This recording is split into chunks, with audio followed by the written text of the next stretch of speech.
We've now got some amount of code that will make sure that our collection of users gets dropped before every single test that we run. The problem here is that making any type of operation on our database is asynchronous in nature. It takes some amount of time to complete. Mocha, on the other hand, doesn't have any default idea of asynchronous operations. It just says, hey, I'm going to run all my tests as fast as I possibly can. And so the result is, before every single test that we run, we can call before each. This drop operation will occur, but we don't really have any guarantee that the drop will be completed before our test actually runs. So we need to make sure that Mocha understands that it needs to do a little bit of a pause before it runs the next test. To do so, we'll take advantage of a feature in Mocha called the done callback. So here's the idea. Inside our before each, we're starting off a long-running process. Now, just to be clear, dropping our collection of users isn't something that's going to be tremendously long. I mean, we're talking about milliseconds here, but it's relatively long. It's going to take some amount of time that we don't really know. After our long-running process is complete, we will call this done callback. Done is a callback that is provided to us automatically by Mocha. After we call this done callback, our test will continue running. So clearly the magic here is this done thing. Let's add in a little bit of code to make use of done, and I think it's going to be a little bit more clear about exactly what's going on. So I'm going to flip back over to my code. Now it's kind of like two pieces of magic that are about to happen here very quickly. The first piece of magic is understanding that drop accepts a callback function that will be executed once it is done dropping our collection of users. So I'm going to pass this thing a callback function. This function right here will only be executed once all the users are done with our collection. And so this makes a fantastic point in time at which we can say, ready to run the next test. Like inside this function, this is the point in time at which we are ready to execute our next test. So that's piece of magic number one. Piece of magic number two is that done callback.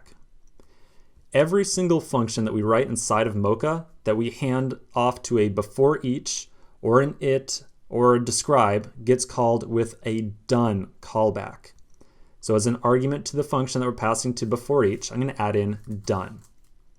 So this done right here is a little piece of magic. It tells Mocha, hey, when I call this function right here, when I just call it, that means I'm all complete with all the logic that I have inside this before each. You can now run the next test.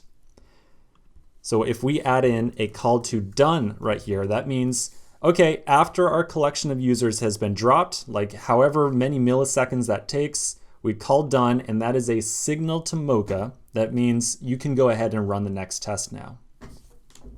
So now I'll save this file, and I think we're about ready to give this a test at our command line by running our tests again. So I'm going to flip over to my terminal. I'm going to run npm run test. We're still getting a success here, but now if I flip over to my collection of users, I can see that I've got just a single record inside of here. All my other records got automatically deleted. Now, just to be 100% clear, you might be thinking, well, Stephen, why is there even this one user in here? Well, the one user is in here because we only clear out our list of users before each test. So we clear out our list of users, then we run our test that attempts to insert or save a new user, and then that's it. Test suite complete, everything is done. So we only clear out our list of users before each test. So the real test here, to make sure that everything is really working correctly, is if we run our test suite again. So I'm going to run my test suite again. Here we go. It's going to run successfully. And now if I flip over to RoboMongo again and I refresh my collection, again, I've only got a single record in here, but I've got a new ID on this record. So again, we only clear out the test suite before each test. And that just means that after our test suite is complete, we might have like an errant record or two in here. Okay, so we're making strides on the test side of our setup here. However, our test itself still isn't making any type of assertion inside of here. Remember, that's what we use that assert function for. So clearly we need to add a little bit of code inside of this it statement to make sure that we actually create an assertion here to make sure that our record was actually saved. So let's get started on that process in the next section.